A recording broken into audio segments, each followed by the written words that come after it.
اعوذ باللہ من الشیطان الرجیم بسم اللہ الرحمن الرحیم الحمد للہ رب العالمین الصلاة والسلام علی سیدنا محمد وآلہ الطاہرین اللہم صل علی محمد وآل محمد وعجل فرجہم۔ ماہ مبارک رمضان کے 22ویں دن کی دعا میں ہم پروردگار عالم سے 4 چیزوں کا مطالبہ کرتے ہیں۔ پہلی چیز، اللہم افتح لی فیہ ابواب فضلک، خدایا آج کے دن میرے لیے رحمت کے دروازے کھول دے۔ وانزل علی فیہ برکاتک، اور خدایا آج کے دن مجھ پر اپنی برکتوں کا نزول فرما۔ ووفقنی فیہ لموجبات مرضاتک، اور اے پروردگارہ مجھے اعمال کی توفیق دے جو تیری رضا اور خوشنودی کا سبب بنے۔ واسکننی فیہ بوحات جناتک، اور میرے پروردگارہ مجھے جنت کے بہترین مقامات پر جگہ عنایت فرما۔ یا مجیب دعوت المضطرین، اے پریشان حالوں کی دعا قبول کرنے والے۔ 4 چیزیں ہیں جن کا مطالبہ کر رہے ہیں۔ پہلا، اپنے فضل و احسان کے دروازوں کو کھول دے۔ دوسرے، برکات نزول، برکت نازل فرما۔ تیسرے، توفیق دے ان اعمال کی اور تیری رضا اور خوشنودی کا سبب بن سکے۔ چوتھے، بہشت میں مقامات عالیہ کی درخواست کرنا، بہترین مقامات کی درخواست کرنا۔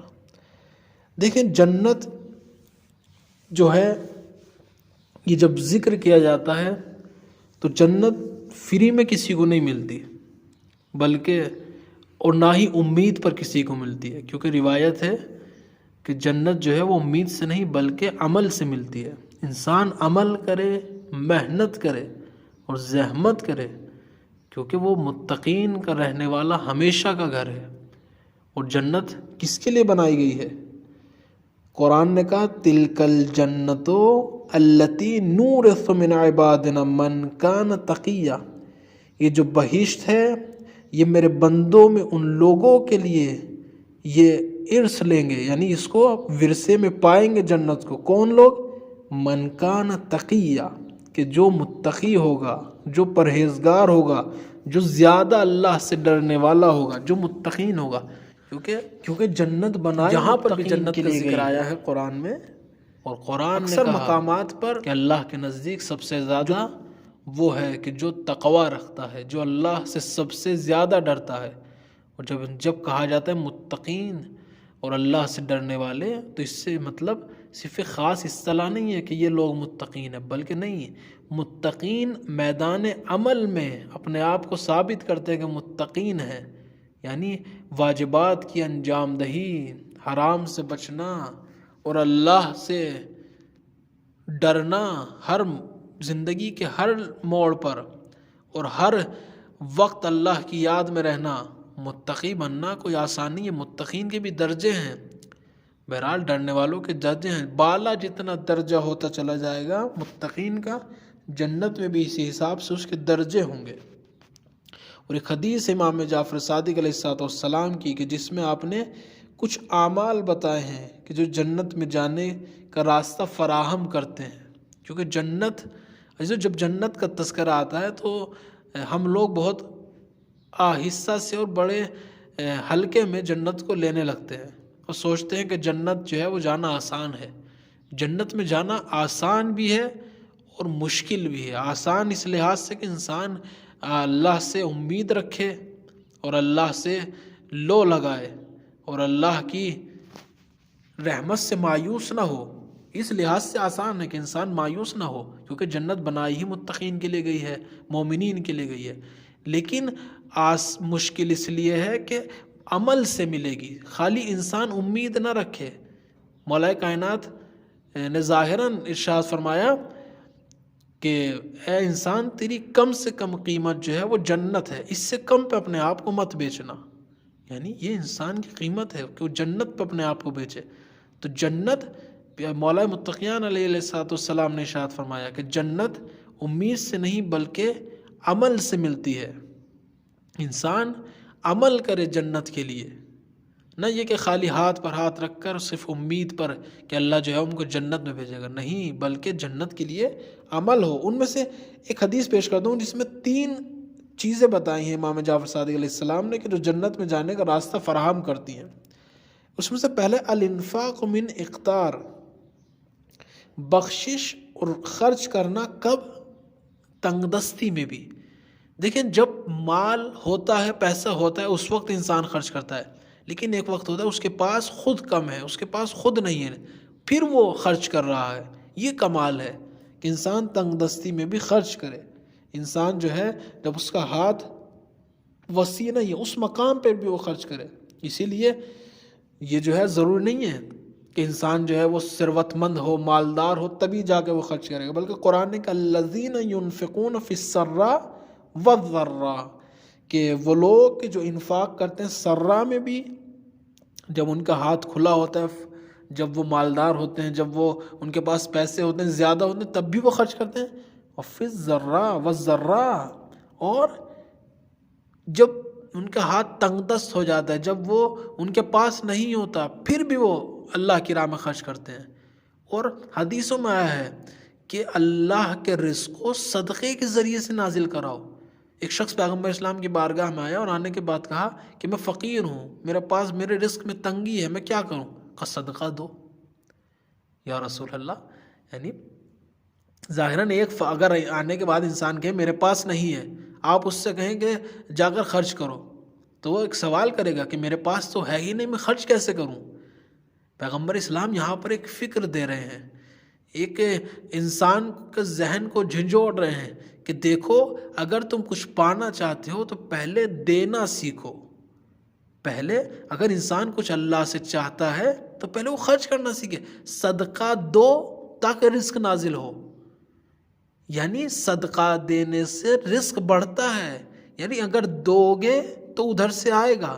ہمارے استاد ایک بہت اچھی مثال دیتے تھے، وہ کہتے تھے کہ اگر ایک انسان کا خرچ جو ہے، وہ خاص کر کنجوسوں پہ یہ بات بولتے ہیں جو لوگ بخیل ہوتے ہیں اور پھر کہتے ہیں کہ ہمارے رزق جو ہے وہ اتنا ہی ہے، تو وہ کہتے تھے کہ اگر ایک بندہ اپنا کام 100 روپے میں چلا رہا ہے، 100 روپے میں جو ہے وہ چلا لیتا ہے، تو اللہ اسے 200 کیوں دے گا جب تم نے اپنا بنا ہی اتنا لیا ہے؟ لیکن اگر انسان خرچ کرے، اللہ خالق ہے، وہ ہمارا رازق بھی ہے اور خالق بھی، اس نے خلق کیا اور اس کی ذمہ داری اللہ کی ہے دینے کی۔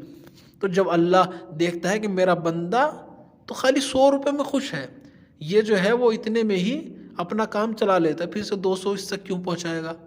لیکن ایک انسان خرچ کرتا ہے، وہ تمام حقوق کو ادا کرتا ہے، وہ فقیروں کا حق بھی دیتا ہے، وہ اپنے گھر میں اپنے اہل و عیال کے لیے محنت کرتا ہے تاکہ ان کے اچھے وسائل کا انتظام کر سکے، اس کا ہاتھ جو ہے وہ کھلا ہوا ہے، کنجوس نہیں ہے۔ جب اللہ دیکھے گا کہ اس کا کام جو ہے وہ 100 میں نہیں 1000 میں چلتا ہے تو پھر اس تک 1000 پہنچے گا۔ اور یہ صدقہ دینا، صدقے کے ذریعے سے کیوں کہا جا رہا ہے رزق کو نازل کرو؟ یعنی پہلے تم دینا سیکھو تاکہ تم تک پہنچے۔ ہر چیز انسان دیکھے کہ اپنی زندگی میں دوسروں کو عزت دو تاکہ تمہیں عزت ملے، پہلے دینا سیکھے۔ ہر زندگی کے ہر موڑ میں انسان پہلے دینا سیکھے، پہلے کھلانا سیکھے دوسروں کو تاکہ اس تک بھی رزق پہنچے، اسے بھی لوگ کھلائیں۔ اسی لیے ایک صفت بیان کی جاتی ہے کہ جو سخی لوگ ہوتے ہیں وہ دوسرے کا کھاتے ہیں، کیوں؟ تاکہ ایسا نہ ہو، کیونکہ ایک کنجوس کی صفت یہ ہوتی ہے نہ وہ کسی کا وہ نہیں کھاتا تاکہ کھلانا بھی نہ پڑے، لیکن سخی انسان جو ہوتا ہے وہ دوسرے کا کھاتا ہے تاکہ پھر کھلائے بھی، وہ اس لیے وہ اس کی نیت یہ ہوتی ہے تاکہ وہ کھلائے، دوسرا اس کو شرمندگی نہ ہو۔ لیکن کنجوس آدمی جو ہے وہ نہ جو ہے وہ دوسرے کا نہیں کھاتا، پھر اس کو کھلانا پڑے گا۔ تو بہرحال جو ہے وہ انسان جو ہے وہ زندگی کے ہر موڑ پہ خیال رکھے، ہر موڑ پہ جو ہے وہ دینا سیکھے تاکہ اس تک بھی رزق پہنچے۔ تو پہلی چیز کا انفاق من قنطار، تنگ دستی میں بھی۔ اور ایک مومن کی علامت بھی ہے کہ جس میں ذکر ہوا ہے کہ مومن جو ہے وہ حالت تنگ دستی میں بھی، یعنی جب اس کے پاس نہیں ہوتا وہ تب بھی صدقہ دیتا ہے، تب بھی وہ خرچ کرتا ہے۔ خرچ کرنے سے مراد انسان یہ نہ سمجھے کہ بہت زیادہ ہی دینا ہو، نہیں، ہر انسان اپنی استطاعت کے مطابق۔ اگر ایک فقیر بھی صدقہ دے گا، ظاہراً وہ فقیر ہے، لیکن اگر وہ بھی صدقہ دے گا تو اس سے بھی فائدہ پہنچائے گا اپنی استطاعت کے مطابق۔ ایک آدمی مالدار ہے، وہ 100 روپے صدقہ دے رہا ہے، غریب ہے 10 روپے صدقہ دے رہا ہے، تو بہرحال فرق کرتا ہے، اس آدمی اپنی استطاعت کے مطابق خرچ کرے تو یہ جنت میں جانے کا راستہ فراہم کرتا ہے۔ دوسرے والبشر الجمیل عالم، خوشی، انسان تمام حالات میں اس کے چہرے پر خوشی ہو، یعنی انسان ایسا نہ ہو کہ اگر اس کو نعمتیں ملی تو بڑا خوش ہے، اور اگر تھوڑی مشکلات آئی تو اس کا منہ اترا ہوا اور نہ جانے لوگ اسے دیکھ کے پہچان جائیں بندہ جو ہے وہ بڑی پریشانی میں۔ نہیں، ہر حالت میں خوش رہنا یہ بڑی نعمت ہے، اور خدا جس کو نوازے کہ ہر انسان ہر حالت میں خوش رہے، ہر حالت میں اس کے چہرے پر آثار بشاشیت ہو، خوشی کا انسان اثرات اس کے چہرے پر ہو۔ یہ دوسری چیز ایسی والبشرو، اس کے چہرے پہ جو ہے وہ بشاشیت ہو، لجمیل عالم، تمام حالات میں جو ہے وہ انسان خوش رہے۔ اللہ نے نعمتیں دی پھر بھی خوش ہے، نعمتیں چھین لی امتحان سمجھ کے پھر بھی اللہ کی رضا میں خوش ہے، یہ بہت بڑی نعمت ہے، اور یہ دوسروں کو ایک انرجی دیتا ہے۔ انسان جو ہسمکھ ہوتے ہیں، جو جن کے چہرے پہ پریشانی نہیں ہوتی، وہ ہر حال میں خوش رہتے ہیں، وہ دوسروں کو انرجی بھی دیتے ہیں کہ دیکھو بھائی ہر حال میں خوش ہے، چاہے مشکل آ جائے پھر بھی خوش ہے۔ تو یہ اللہ کی رضا میں رضایت کا ایک علامت ہے کہ انسان اللہ کی رضا میں راضی ہے۔ تیسرا والانصاف من نفسہ، ان لوگوں کے ساتھ انصاف کرے، انسان جو ہے وہ انصاف کا دامن نہ چھوڑے، حقوق کی جو اس کے حق میں حقوق اللہ نے رکھے ہیں، چاہے وہ بندے کا ہو چاہے وہ لوگوں کا ہو، ان کو ادا کرے، انصاف کرے۔ اولاد، ماں باپ جو ہے وہ اولاد کے حق میں انصاف کرے، ایسا نہ ہو کہ ایک کو زیادہ پیار کریں ایک کو کم پیار کریں۔ بہرحال وہ اسباب بھی اولاد خود مہیا کرتی ہے، اور جو ہے وہ اپنے ماں باپ کی رضا کے لیے زیادہ محنت کرتا ہے تو اس کو زیادہ پیار ملتا ہے، لیکن ایک مقام آتا ہے کہ بچے ہیں، تاکہ ان میں ایک مثال دی جاتی ہے کہ تاکہ حسادت بچوں میں نہ آئے تو ماں باپ اس معاملے میں خیال کریں، انصاف کریں، ہر لحاظ سے انسان جو ہے وہ دوسرے کے ساتھ انصاف سے کام لے، یعنی برابری رکھے، قائل نہ ہو۔ مثلا ایک کہا جاتا ہے کہ اگر انسان ایک مالدار کو دیکھا تو سلام زور سے، وہ غریب کو دیکھا تو آہستہ سے، بلکہ اس کا جواب بھی دیا نہ دیا، تو یہ جو ہے وہ بے انصافی ہے، یہ جو ہے وہ تکبر کی علامت ہے، اور اس نے ظلم کیا ہے کیونکہ اس نے انصاف نہیں کیا۔ اگر ایک سلام میں فرق آ جائے یا جواب دینے میں، سلام کرنے میں فرق آ جائے، تو بہرحال یہ چیزیں نا جنت میں جانے کا سبب بنتی ہیں انسان کے۔ اور یہ جو جنت کے درجات ہیں، یہ درجات بھی ایسے نہیں ہر کسی کو نصیب نہیں ہوتے، بلکہ انسان محنت کرے۔ جنت کے کہا جاتا ہے کہ 8 دروازے اور 8 جنتوں کا تذکرہ آیا ہے، اور جہنم کے بولا جاتا ہے کہ 7 درکات ہے۔ درجات یعنی اوپر جانا، اور درکات یعنی نیچے جانا، جہنم کے لیے بولا جاتا ہے درکات۔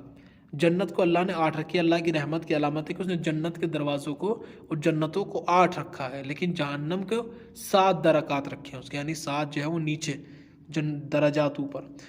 مولا کائنات علی علیہ السلام نے جب جنت کی توصیف بیان کرتے ہیں تو آپ تذکرہ کرتے ہیں کہ درجات متفاضلات، جو جنت کے درجات ہیں وہ اوپر جانے والے ہیں، یعنی ایک کے بعد ایک درجات ہیں اوپر جانا۔ وہ منازل متفاوتات، اور جنت کی جو منزلیں ہیں وہ فرق کرتی ہیں، ایسا نہیں ہے کہ انسان مثلا کہہ رہا ہے سب جنت میں جائیں گے سب کا ایک درجہ ہوگا، نہیں، جنت کے درجات ابھی بتاؤں گا کہ جنت میں درجات کتنے اور کتنا فرق ہے درجوں میں۔ اور اس کے بعد آپ نے فرمایا لا ينقطع نعیمھا، اور جنت کی جو نعمتیں ہیں وہ منقطع نہیں ہوں گی، جنت میں جو ہے وہ انسان کو جو نعمتیں ہیں وہ دائمی ہیں، ہمیشہ نعمتیں رہیں گی، وہاں کم نہیں ہوگی۔ ولا یضیعنا مقیمھا، اور جو جنت کا مقیم ہے جو رہنے والا ہے وہ بھی وہاں سے کوچ نہیں کرے گا، وہ وہاں پہ ہمیشہ رہے گا۔ ولا یحموا خالدھا، اور وہاں پہ جو ہے وہ انسان بوڑھا نہیں ہوگا، جوان رہے گا۔ یہ جنت کی صفات میں مولا متقیان نے وہاں پر بیان فرمایا ہے۔ اور جنت کے درجات، ایک حدیث ہے پیغمبر اسلام صلی اللہ علیہ وآلہ وسلم کی، اس میں آپ نے فرمایا کہ الجنت 100 درجہ، جنت کے 100 درجے ہیں۔ اب انسان ایسے ہی نہ سمجھے کہ انسان جنت میں جائے گا تو بس سب ایک جگہ، مثلا ایک حال ہو یا ایک جگہ ہو، ایک شہر ہو، اس میں سب کے سب ہیں سارے جنت کا، نہیں، جنت میں درجے ہیں، 100 درجے بتائے۔ اور ایک حدیث اور پیش کرتے ہیں درجوں میں فاصلہ کتنا ہے۔ امام رضا علیہ السلام کی حدیث میں ہے کہ جس میں آپ نے فرمایا کہ جنت کے ہر درجوں کے درمیان جو فاصلہ ہے وہ زمین و آسمان کا ہے، یعنی جتنا فاصلہ ایک زمین اور آسمان میں ہے اتنا فاصلہ ہے۔ اب 100 درجے، ایک حدیث بتا رہی ہے 100 درجے جنت کے ہیں، ایک بتا رہی ہے اتنا فاصلہ کہ زمین اور آسمان کا۔ اس سے انسان یعنی یہ سمجھے کہ جو فاصلے ہیں یہ درجے، اب یہ یعنی خود انسان اپنے سوچے، مثلا جناب سلمان ایمان کے 10ویں درجے پر ہے، جناب ابوذر 9ویں درجے پر ہے۔ اب یہ وہ خود ایک ائمہ علیہ السلام کا درجہ ہے کہ جو جنت کا سب سے بلند درجہ ہوگا، جس کو جنت عدن کہا گیا، اس میں اہل بیت علیہ السلام، انبیاء، صدیقین اور شہداء جو سب سے بلند درجے ہیں۔ تو اب کیا ہر عمل کرنے والا ایک ساتھ رہے گا؟ کہ نہیں، یہ انسان خود یعنی اگر انسان سوچے گا تو کہے گا ہاں عدالت یہی ہے کہ جس نے جس اعتبار سے جنت میں بھی جو ایمان کے درجے کے اعتبار سے جنت کے درجے ہوں، اگر سب ایک جگہ رہے نہیں ایسا تھوڑی ہوگا۔ تو جنت کے 100 درجے ہیں، اب درجوں میں بھی اتنا فاصلہ ہے کہ زمین اور آسمان کا، تو انسان یہاں سے اندازہ لگائے یعنی جتنی محنت کرے۔ سب سے پہلے ہم جنت میں جانے کے لیے سب سے نچلے درجے کا ہی انسان یعنی مقتضی کو تو پیدا کرے کہ میں جنت میں جاؤں گا، اس کا اقتضا کیا ہے؟ وہ ایمان اور عمل صالح ہے، پھر اس کی بلندی، پھر جتنا انسان بلندیوں پہ جانے کے لیے محنت کرتا چلا جائے تاکہ اور اوپر جائے، ترقی پہ ترقی کرتا چلا جائے۔ یہ ایک درجوں پہ درجے ہیں۔ ایک حدیث اور پیش کر دوں جس میں 7ویں امام علیہ السلام نے ارشاد فرمایا، امام موسیٰ ابن جعفر علیہ السلام نے، کہ فَإِنَّ دَرَجَاتِ الْجَنَّةِ عَلَىٰ قَدْرِ آیَاتِ الْقُرْآنِ۔ اس میں بتایا کہ جنت کے درجے قرآن کی آیتوں کے برابر ہیں۔ اوپر میں 100 درجے بتائے لیکن اس میں آیات قرآن کے برابر ہیں۔ وَيُقَالُ لَهُ اقْرَأْ وَاقْرَأْ فَيُقْرَأْ ثُمَّ يَرْقَى۔ پھر شیعوں سے کہا جاتا ہے کہ تم، شیعوں سے یعنی چاہنے والوں سے کہا جاتا ہے کہ تم جو ہو قرآن پڑھو اور اوپر جاؤ، پھر وہ قرآن پڑھتے ہیں اور اوپر چلے جاتے ہیں۔ یعنی درجات کی بلندی کا تذکرہ ہے کہ انسان جو جنت میں درجے ہیں وہ اتنے بلند ہیں کہ بلند آدمی محنت کرے، ان کے لیے زحمت کرے تاکہ وہ اوپر چلتا چلا جائے۔ تو درجات بھی فرق کرتے ہیں اور درجات بہت زیادہ ہیں، اور خود 8 جنتیں کا ذکر ہوا۔ مثلا میں صرف نام لیتا ہوں، جنت عدن جو سب سے بلند ترین درجہ ہے، یہ جنت نعیم، جنت عالیہ، جنت الفردوس، جنت دار السلام، دار القرار اور خل، اور جنت عدن، یہ جنت المأویٰ، یہ 8 جنتیں ہیں کہ جن کا تذکرہ آیا ہے۔ بہرحال وقت نہیں کہ ان کی توضیح دی جائے، انشاءاللہ کسی اور ویڈیو میں اگر توفیق رہی تو ان تمام جنتوں کا مختصر وضاحت کی جائے گی کہ یہ آخر جنتیں ہیں کیا، قرآن میں کتنی مرتبہ ان کا ذکر آیا اور کس کے لیے جنتیں ہیں۔ جیسے جنت الفردوس کے لیے کہا جاتا ہے کہ یہ جناب ابوذر، جناب سلمان، مقداد اور جناب عمار ان کے لیے مثلا بنائی گئی ہے، یہ متقین میں سے یہ لوگ جو ہیں وہ رہیں گے وہاں۔ تو بہرحال مختلف جنتیں ہیں اور ایمان کے جیسے درجے ہیں، اور جیسے جیسے انسان کا ایمان بلند ہوتا چلا جائے گا ایسے ہی جنت میں اس کو درجات بھی زیادہ ملتے چلے جائیں گے۔ سب کے درجے برابر نہیں ہیں، تو ہم کو دعا کرنی چاہیے اور محنت اور عمل کے ذریعے سے کوشش کرنی چاہیے تاکہ ہمارے درجوں میں بھی اضافہ ہوتا چلا جائے۔